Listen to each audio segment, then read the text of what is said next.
పెళ్ళైనా పండగైనా వేడుక ఏదైనా పట్టుచీరల ప్రత్యేక వేదిక వారాహి సిల్క్స్. పెంపుడు జంతువుల్ని పెంచుకునేవారు కొందరు వాటిని తమ కుటుంబ సభ్యుల కంటే ఎక్కువగా చూసుకుంటారు. వాటికి చిన్న సమస్య వస్తే తమ బిడ్డలకు ఆ సమస్య వచ్చినట్లుగా తల్లడిల్లిపోతారు.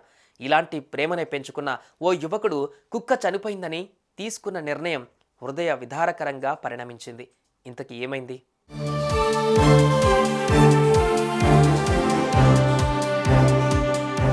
ఇదిగో ఇక్కడ మనం చూస్తున్న ఈ వ్యక్తి పేరు రాజశేఖర్.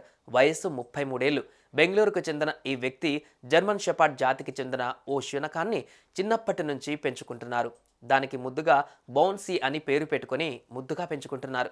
అయితే ఇటీవల బౌన్సీ అనారోగ్యం బారిన పడింది. చికిత్స చేయించినా ఫలితం లేకపోయింది. అది చికిత్స తీసుకుంటూ ప్రాణాలు వదిలింది.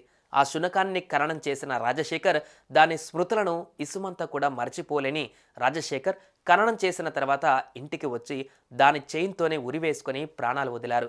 నగరంలో జరిగిన ఈ ఘటన స్థానికంగా సంచలనమైంది.